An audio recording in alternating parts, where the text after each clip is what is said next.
Okay, everyone, welcome back. Finally. So, I did not record the chapter ones again because I feel like you guys would probably know the story already. Although there was some interesting tidbits that I feel like that didn't really constitute too interesting of content. I think, in my opinion, you should probably just play the game yourself if you want to explore everything and find really cool things. But I'm just gonna be doing story because that's what I intended to do for my playthrough as a balance of not enjoying the game because I have to record content for it and also at the same time also record my progress. But like, I didn't want to find a balance between that, and hence why I'm just doing the story for Octopath 2 because I don't want to not have fun recording just everything in this game. But anyway, I've done a lot of things since then. I collected all 8. I managed to explore this town, and we are actually in Sai in Hinouema, where Cassie's Chapter 2 is, and we'll probably be doing that along with Partitio's Scent of Commerce here. We'll do that first before we head to Cassie's, but I don't know how long his Scent of Commerce is going to be, so it might just be all in one video with the Scent of Commerce and Cassie's Chapter 2, but we made it to Sai. We picked up one license for Warrior, which we gave to a Chat, which is right over there. Chat will be my Warrior. Her main sub job will be Warrior, so pretty nice. I do intend to make her the main physical DPS of the party in my party comps that I have in my head, but that doesn't necessarily mean that she'll be just Warrior, but her main sub job is going to be Warrior. So, but yeah, we made it to Sai. As you can see, I explored. Well, I didn't explore a whole ton. I really just explored most of this area. And then we did find the Altar of the Thunderblade, which will give Hikari his first EX skill. Very important to know. And we also did find the Altar of the Charitable, which is Cassie's first EX skill. So we have 2 EX skills and Warrior sub-job unlocked. So that's pretty good. But regardless, I've done a lot of things. We're ready to do Cassie Chapter 2. I grinded a little bit. And the Scent of Commerce. But we're going to do Scent of Commerce first. So let's just get to it then. So let's head over here. I explored most of the town already, the best as I can. But here we go. Scent of Commerce.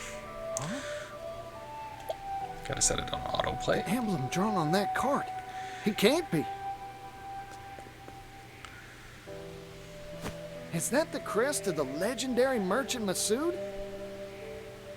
Come to think of it, he was supposed to hail from around these parts. Masood, the merchant who walked the entirety of both the eastern and western continents. Lore. Every merchant worth their salt would give a left kidney to read the chronicles he penned of his travels. The Mercantile Manuscript. To think I'd have a chance to meet him in a place like this. I need to take a gander at that Mercantile Manuscript. Masood sounds familiar, too. Isn't it like... Was it the Merchant of Entresta's story, like his dad? Or was that a different person? I don't know, it just sounds familiar. I don't think it was, but it has a similar ring to it, you know? So, I guess... Oh man, he's closed, Partitio. Who are you? Oh, hello. Howdy, you're the legendary merchant Masood, ain't you? Oh, there's something I'm dying to ask you. It's polite to introduce oneself before shouting questions at strangers, you know. Ooh. Oh, pardon me. Partitio, at your service. I'm a merchant.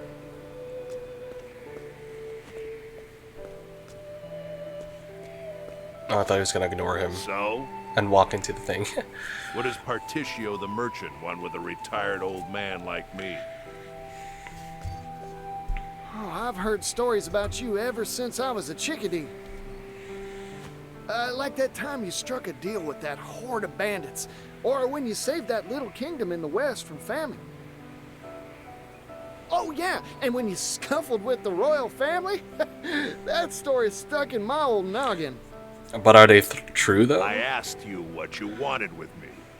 A merchant should know how to get to the point. Yeah, right again.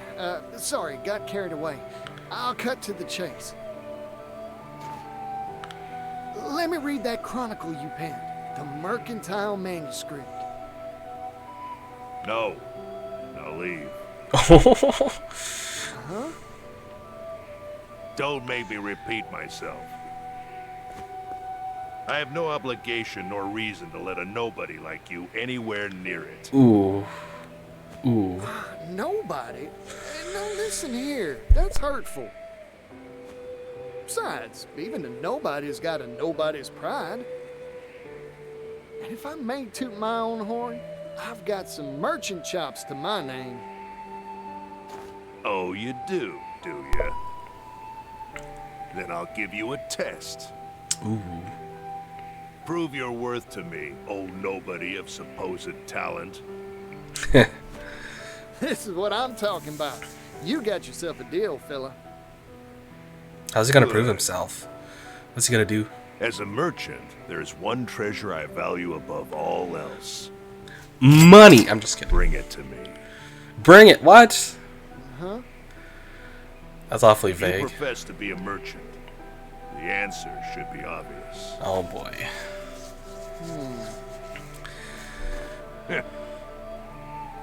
Of course, if you think this test unfair, you could just give. Interesting. I always stock whatever it is my customer's looking for. That's my merchant's creed.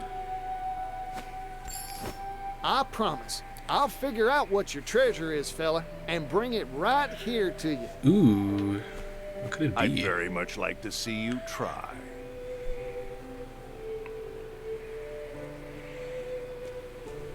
What could it be? The legendary Masood's treasure, huh? I'll need to start by looking for clues. Maybe someone around town knows a thing or two about it. But you don't have inquire. You don't have inquire, scrutinize, or coerce, or bribe.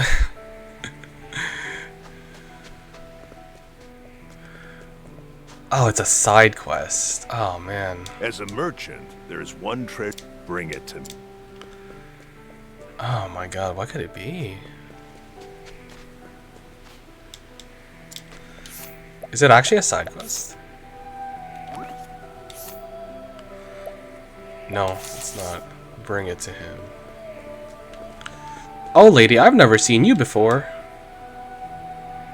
Ah, it's her. Right? Bring his daughter.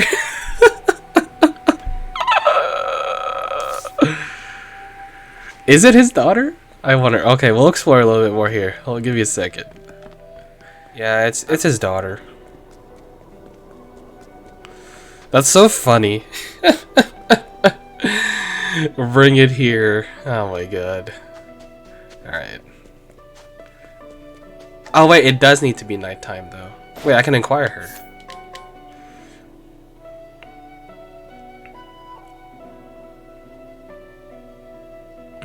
Thank you. Alright. It does need to be night because we do need to hire her. Man, that's fine. We can keep her. Let's work up and Wait, isn't she... Oh, she's slightly weaker, but we're... That's so funny. Hey, I have your daughter. I paid her. as promised, I brought you your treasure, Masood. You did you? Show me. Do you not see the person behind? Your greatest treasure is her, your daughter.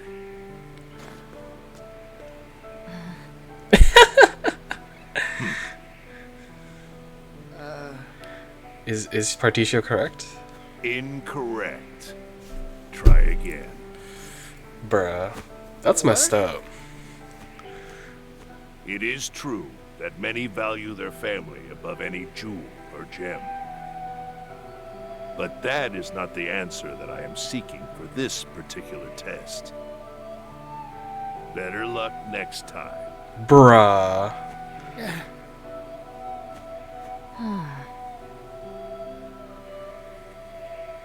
Damn. No, this is part of the story, right? Coronation. I was sure I had it. What is this test that father gave you? Huh? Susie Young?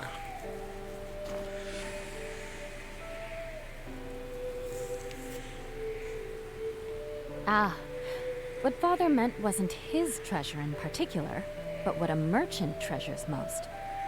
Money. The thing you treasure most as a merchant isn't leaves or sundries, right? A merchant's treasure. Wouldn't that be satisfaction of con? That's all the hints you'll get from me. Good luck.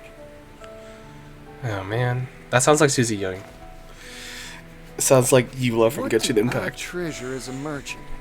Like she said, not leaves or sundries, that's for sure. That's it. My greatest treasure is me. Is it? In which case, Masood must feel the same way, too. It's worth a shot, anyhow. That's a yeah. Might as well keep trying, you know. All right, Masood. It's me. Wait, we can hire him? Damn. Wait, how do we prove it? Can Partitio hire himself? What do you mean? Do we have to hire Masood?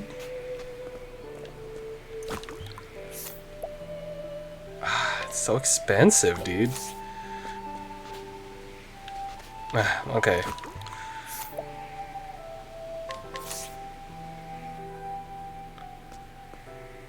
You want to hire me? What is the meaning of this insult, Mr. Nobody? I've figured out your treasure, fella. It's you, yourself.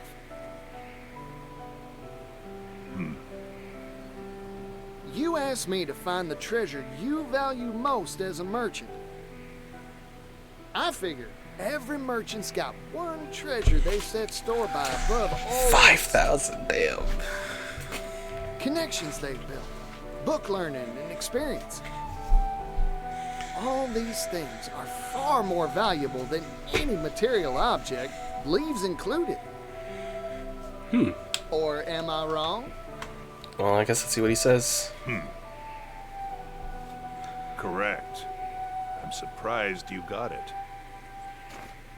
Of course That was I did. 6,000 leaves. My Man. greatest treasure's the same as yours, after all. Besides, your daughter gave me a friendly push in the right direction. If I couldn't find the answer after all that, I'd have no right to call myself a merchant. I am honestly astonished that there are still merchants in this world who know how to see to the heart of matters. There have been dozens like you who have come here seeking my mercantile manuscript. Every one of them failed this test and went home empty-handed. I started to think the world had gone dull since I retired. Here, take it. Damn. What's this? The The manuscript? key to the archive in which I placed my mercantile manuscript. Read to your heart's content. Yippee! You sure it's all right? Where's his I've archive? grown old. I don't have much time left. Aw, man, you don't have to say that, dude. When I pass, so too will my greatest treasure, correct? So I might as well pass on a part of that treasure to you, Partitio the merchant. Partitio the merchant.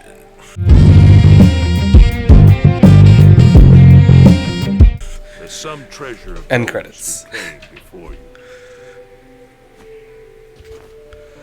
You got it, fella. Thank you. Is it in his house or is it like in a dungeon? Ooh. Oh!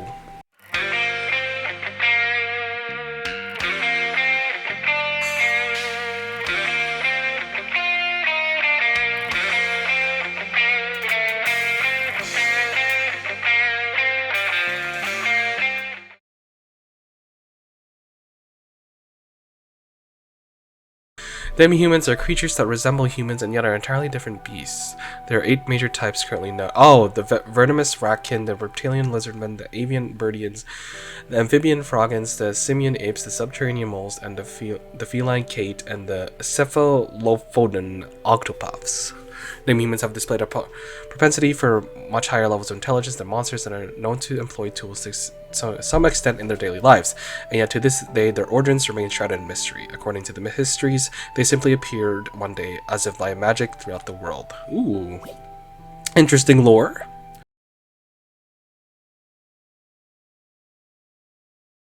On Caits. Caits are a skittish race, the most timid of all demihumans. According to myth, there was once a great war fought between humanity and the demihumans. The conflict was long and bloody, but in the end, humanity emerged the victor. Through wisdom or foresight, the Cait alone sided with mankind during the strife, and this alliance won them a place within human society. Fortunately, the clever and cunning nature of the Cait soon earned them the ire of their neighbors, and before long they found themselves ostracized and cast out. Labeled as traitors by demihumans and human societies, the Cait withdrew from both to pursue isolated lives hidden away from all who might do them harm. The smell of beloved, delicious catnip, I almost said catnip, seems to be the only thing that drew them out of the hidden place they call their homes.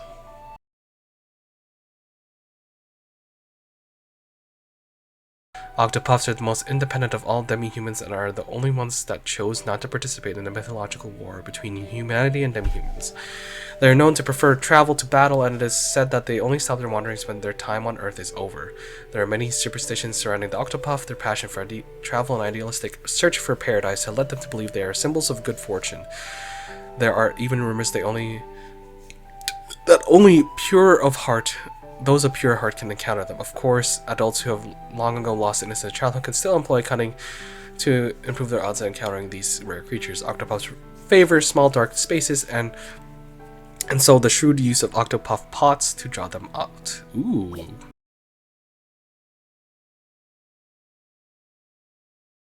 All demihumans possess a certain modicum of intelligence. For example, ratkin are known to steal and employ human weaponry and clothing, and birdians possess the ability to craft primitive stone axes. And yet, a burning question remains unanswered: who fabricated the crowns and other ornaments that demihuman leaders are often seen wearing? As far as you know, the demihumans do not possess technology or art to craft such intricate accessories. More curious yet, both the make and material of these ornaments are clearly not from human design, so where did they come from? Where, for the matter, did demihumans themselves come from? Ooh. This is merely a theory without any evidence to support it, but perhaps these strange creatures hail from another world entirely. Oh! They're kind of building a little bit of lore here.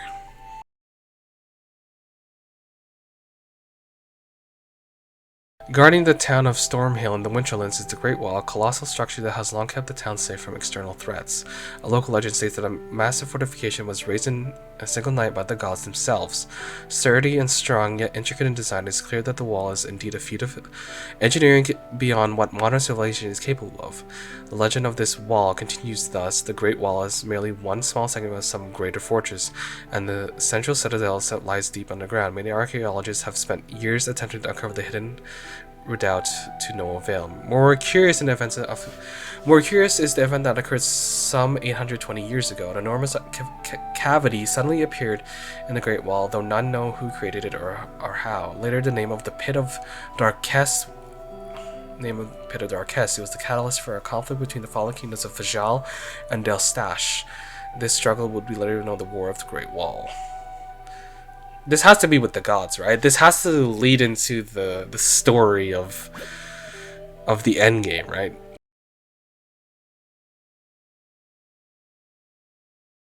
The poet Caits penned a passage some 100 years ago. On an island lost and sea split twain lies a portal to an alien plane. Beware, be warned, ye fools who'd approach, for none shall draw near the gate encroach.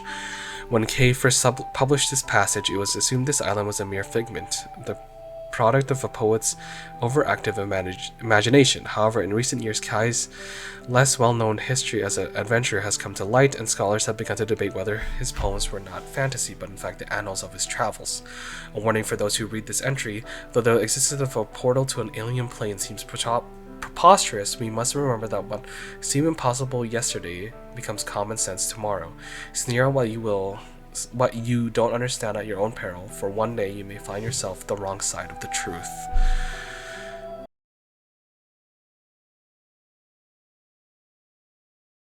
There exist only 6 primary weapon categories: swords, polearms, daggers, axes, bows, and staves. Well, in Octopath Traveler Champs in the content, there's also fans and tomes, but we don't talk about that. Actually, this is not an accurate statement. Bound by the rules of the Blacksmith Guild, the manufacture of weapons outside these 6 categories is strictly forbidden. Why? Why limit the scope of human imagination? Religion, of course. The 6 weapon types are those wielded by the gods, and they will tolerate no other, or at least that's a lie disguising the greedy truth. The fact is, it is much easier to monopolize the materials and techniques for arms production if you can limit what can be made, or so Little Bird told me anyway. Whatever the truth, this prohibition has resulted in very few wielders of whips, flails, and so on. Interesting. So they have a lore reason why.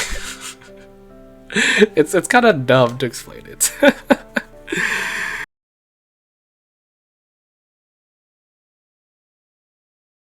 Among the many weapons one may find in this world, some are imbued with magical properties. These enchanted weapons are both rare and powerful. There are 2 primary means of crafting an enchanted weapon. The first sounds simple in principle, but is in fact difficult to achieve. Few craftsmen possess the necessary skills. Simply put, magic must be carefully folded into a weapon during the forging process. That kind of makes sense. The second method is much rarer and hard to replicate. The enchanted weapons gain their power naturally, their magic imbued over many years of the gifted wielder. Very few of these have been documented, and it is thought that only those with incredibly powerful wills can make these miraculous weapons spring into being. Ooh.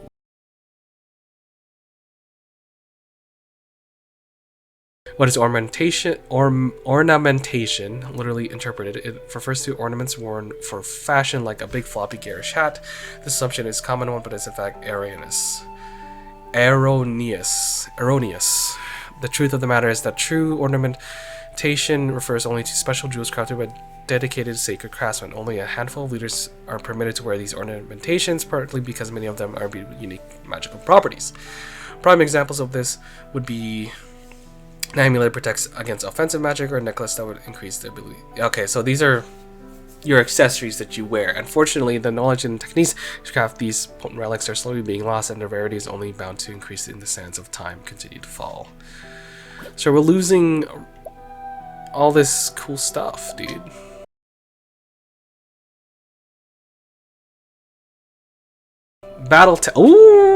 Battle-tested gear. I remember them. They were the best weapons of the game, in the original game.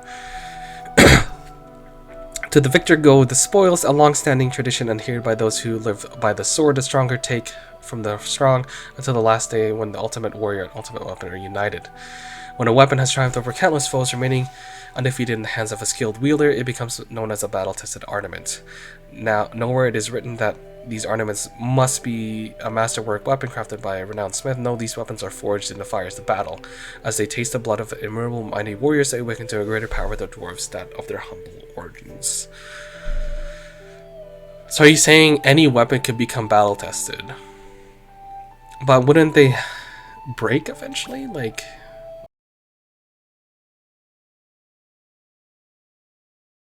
The bards sing of legendary weapons passed through countless ages. After untold thousands of fierce battles and stunning victories, they have acquired power beyond imagining.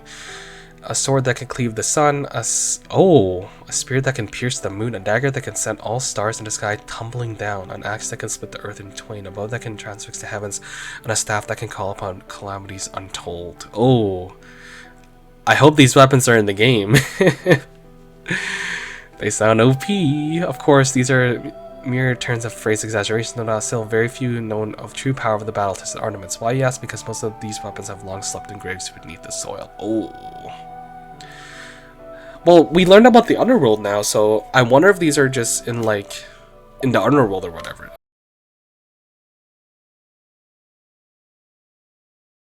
In times of yore, the gods entrusted humanity with 6 divine weapons so they could protect themselves from evil. The Conqueror's Sword, the Warlord's Spear, the Dancer's Blade, the Lionheart's Axe, the Hunter's Bow, and the Spirit Lord's Staff. It is said that each of these weapons has its incredible power, and those who can unlock it will earn themselves the title of Armsmaster. And yet the divine weapons were too mighty for humankind. Driven by greed and ambition, these Armsmasters soon began to quarrel amongst themselves. One by one, these artifacts were lost, and with them the skills and knowledge needed to wield them. Still, there are some who remember. Among those learned few, it is thought that the rightful heirs of the secrets of these weapons still reside in the land, passing their knowledge down through generations of chosen successors. Of course, this is more likely than not just an empty fantasy. You can't, dude, these weapons are in the game. There's no way they're not in the game.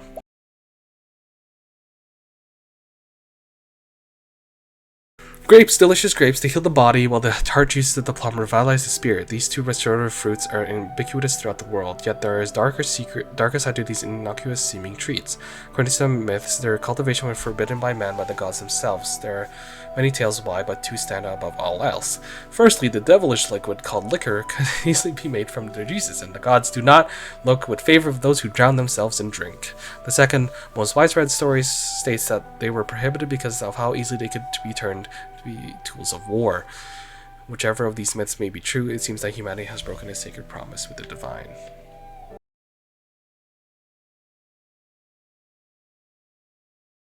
The lychee is succulent fruit from the outer continent that activates the latent power of an individual. Oh, that's what the lychee is. I was wondering, what do these do? But it helps with latent power. Okay. Though its beneficial effects are well documented, it's equally well known for the difficulty of cultivation. Many talented farmers and merchants have tried their hand at raising crops of lychee over the years, but none of the efforts have borne fruit. Meanwhile, baseless rumor has long made their rounds in the cultivation community.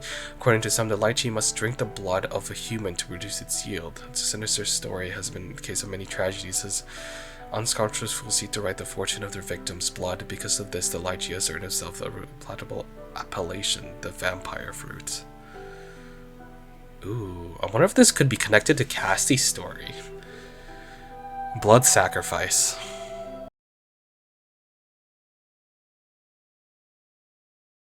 Nuts. The fruit of the certain trees with hard shell concealing nutrient-rich meat and seed within. Nuts are enjoyed by the world around us foodstuffs. However, not all nuts are created equal. Those harvested from some wild trees have powerful effects that are proven to enhance humans' abilities. Scholars have classified these as rare nuts and have poured blood, sweat, and tears into cracking the secrets of cultivating these precious products. Yet little progress has been made. It seems the moment that cultivation is attempted, the nuts lose their special properties. The mystery remains unsolved, and so these nuts remain a highly sought after and prized commodity. Like the player, because it does boost stats. It's not the best stat boost, but it still boosts stats.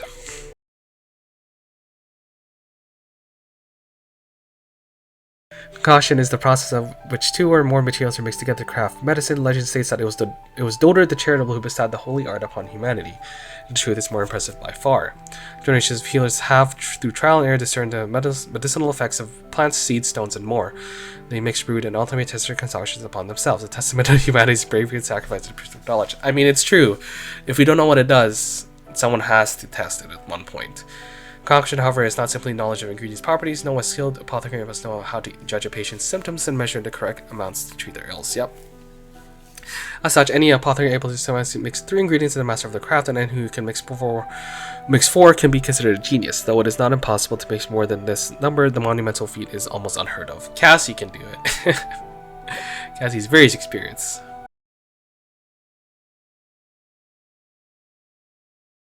Soulstones are items in which, when subjected to a significant enough physical shock, can unleash effects equivalent to certain spells, though the exact process by which this occurs remains a mystery. It has long been hypothesized that they are stones that have been imbued with power of spirits. Recent studies, however, have given rise to a new theory that has been gaining traction among the learned. According to this theory, soulstones are crystallized remains of a magically potent monster's corpse. If this theory is true, it may be possible for us to artificially mass-produce mighty soulstones in the not-too-distant future. The question then becomes, to what use will we put this power once it is in our hands? Though I am excited by the possibilities, I am also terrified of them in equal measure. That is true. Creating power, creating something terrible that could do a lot of harm, could also do a lot of good. So it's fair to be equally terrified, but equally excited for the ambition.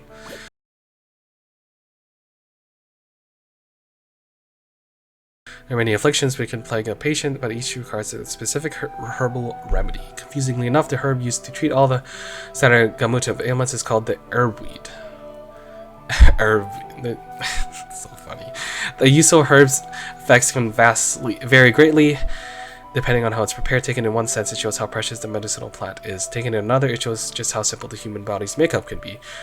As a side note, herbweed can also be used to add a bit of zest to cuisine. How grand! Not only can it speed up someone along the road to recovery, but it can speed up the dinner table as well. Interesting.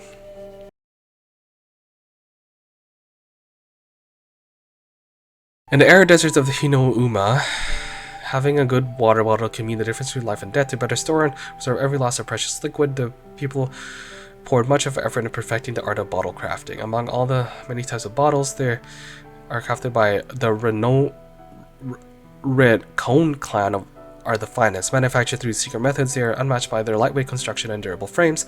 Fortunately for the clan, because I can't say that name, their monopolization of these secrets earned them the ire and jealousy of other clans, eventually sparking a bloody conflict. Nevertheless, what the clan lacked in military strength, they made up for brutal cunning. Their victory became assured after they hit up the idea of filling the bottles with poisons and fleeing their enemies. It was known as martial as bottling was born. Okay, so that's the items of stuff that you get.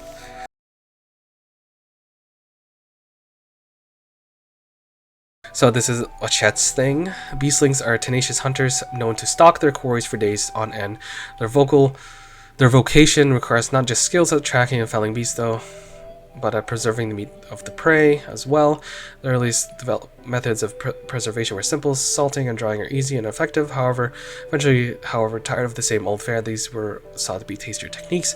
Lava, steaming, salt, water, tenderization, underground fermentation, all these and more were passed down among the beastlings, and their over centuries has led to development of unique culinary cultures. Nowadays, in the kitchen of New Delta's most fashionable bistros, famed chefs find inspiration in beastlings' innovative methods.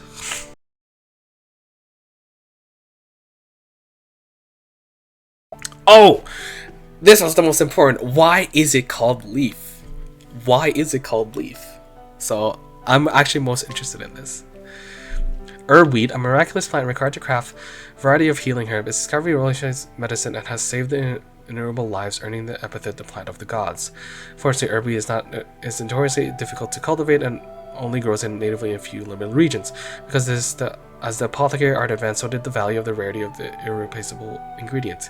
Eventually, this caused its prices to spiral out of control. To curb the growing problem, various lands put ministers or lords in charge of overseeing herbweed production and trade, and soon the price of each precious leaf was fixed.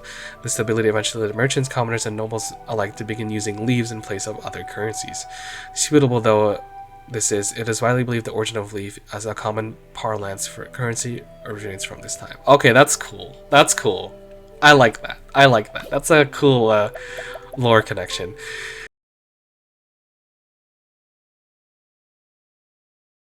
So in the southwest Solistia, where the desert sands stretch as far as the eye can see, and yet hidden among the barren dunes and an oasis, a strip of semi-arid terrain running north and south along the riverlands.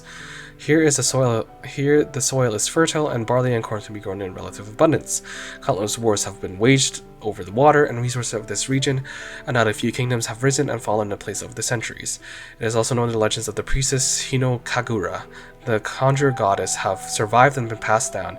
It is these tales that lend to its name Hinouema. In the eyes of the desert sits Sai, a fortress city once known as the Orochi Bastion, once held by the forces of I think it's U. It was taken by Ku 2 decades ago. Northwest of this can be found Ryu, a well-known travel stop where information from all across the world eventually settles.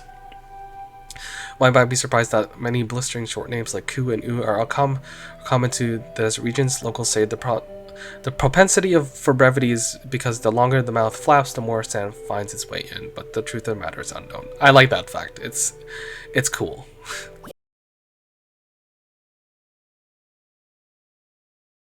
Northwest Solistia is a barren wasteland, a blasted expanse of volcanic rock that resists even the loneliest blade of grass. The few brave souls who eke out their existence here have long suffered the sulfuric whims of Fiatsuro and its unstable neighbors. And yet, life always finds a way. Among the rock and stone and dwelt a goat, an unusually large breed of goat who subsist on a meager fare of local weed. Unlike other goats, they exceed bovines in their capacity for producing milk, grow fleece more suitable for cloth than sheep, and even produce extraordinarily flavorful meat as well. In all matters of livestock, they outstrip the competition and so have become known as the jewels of the wastelands. The cheese produced from their milk is especially scrumptious and have become a local specialty. On a final note, the volcanic soil conceals a wealth of valuable minerals. Many small mining towns have sprung off here, including the southern town of Orzarush, established by the silver merchants Pap and Rock.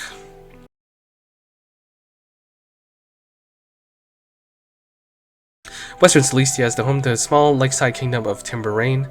Surrounded by great sweeps of verdant forests, this land is rich in natural resources. Thick woodland loam provides a fertile ground for agriculture and seemingly exhaustible supply of trees fuels industries such as lumber and paper manufacturing.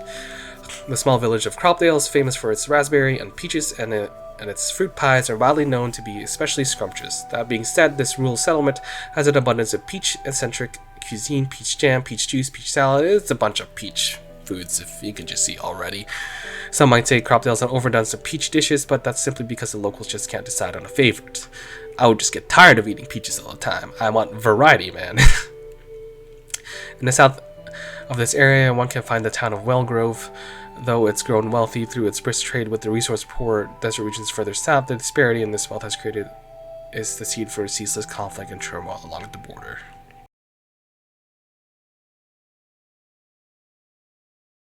Southern Solistia is home to a long tracts of twisting coastland, along with one can find the bustling port of Cannelbrine during the Age of Exploration. Age of Exploration!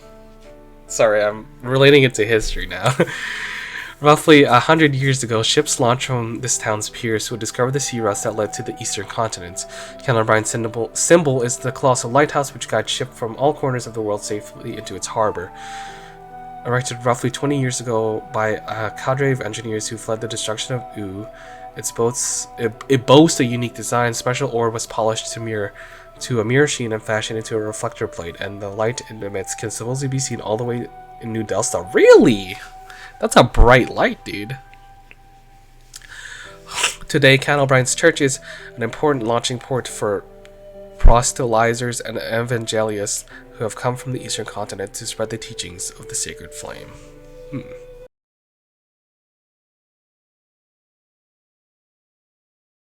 Southeastern Solistia is dominated by an ocean dotted by countless islands of shapes and sizes. The largest of these is Toto'haha, which was first encountered by continental pioneers 20 years ago. That's not that long.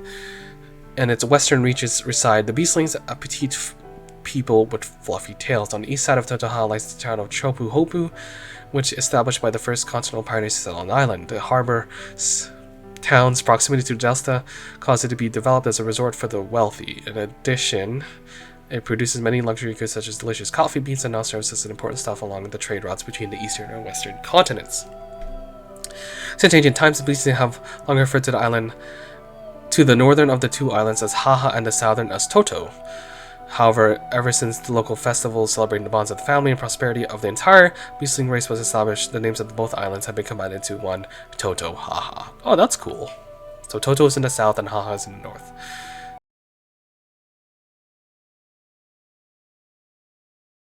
Eastern Solistia is an urban region home to the continent's largest city. Blessed by a warm sunshine and a pleasant climate, it soon became known as the Brightlands. Agricultural abundance caused the region to flourish, and some people flocked here in droves. Wealth soon followed, and development soon after. Before long, buildings like theaters and game parlors were erected to entertain the overgrowing crowds, not clouds. And now the light of the civilization shines as bright here as the sun does overhead. At the center of it all lies the Brightlands beating heart, New Delsta, established approximately 50 years ago by the emigrants of the former kingdom of Delstache. Aye, we read about that. I forgot what they did. The people gave its new home a name that honored their old. Oh, Delstache, New Delst. Aha, that's smart. Finally, in the east of these lands can be found Clockbank, an industrial center that has prospered ever since the Age of Discovery. Ooh.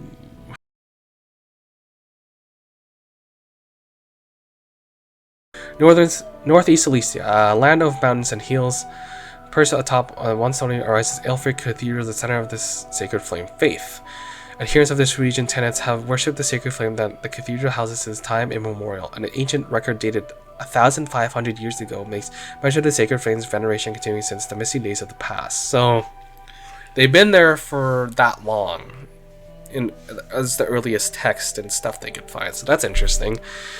Even though the bitterly cold winter a century previous, the flame continued to warm the hearts and souls of those who visited. In both name and spirit, the sacred flame and its church are the divine lords of this land. As the base of the cathedral lies a small town of Flame Church, though its population is small, the townsfolk make a good living providing for the crowds of pilgrims who travel here to visit the cathedral.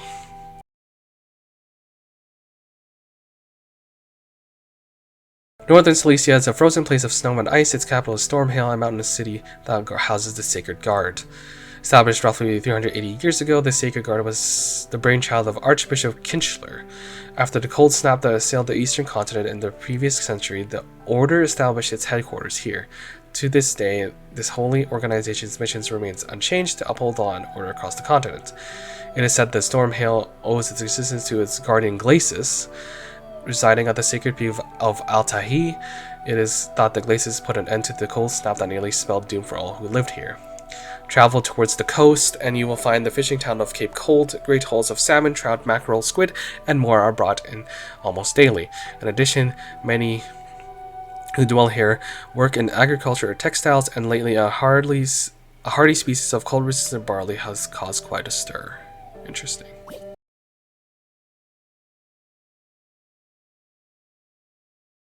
Alright, let's see.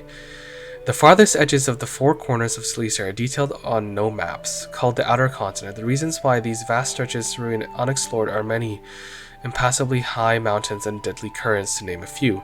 Of course, in my opinion, it is less than the difficulty of the task and more indolence that has left these areas uncharted.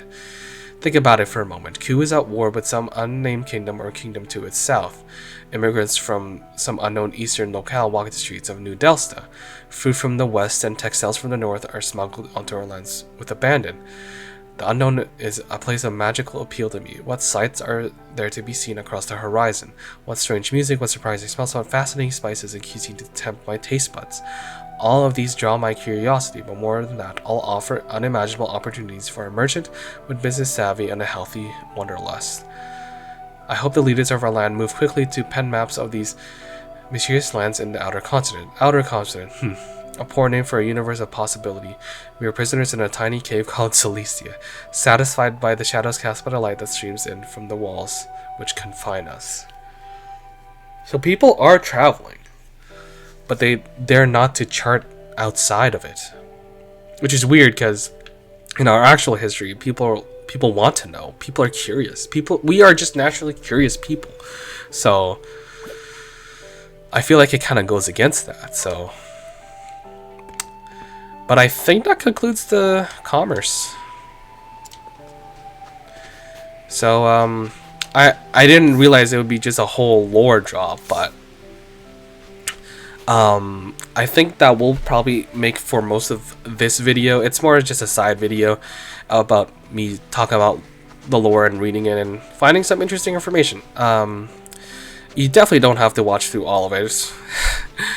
You could just skip to the interesting parts, but that's really it for this video. So when we come back, we will most likely do Cassie chapter now. But that was interesting. It was a good read, and yeah, I'll see you in Cassie's chapter in just a second. So see you guys.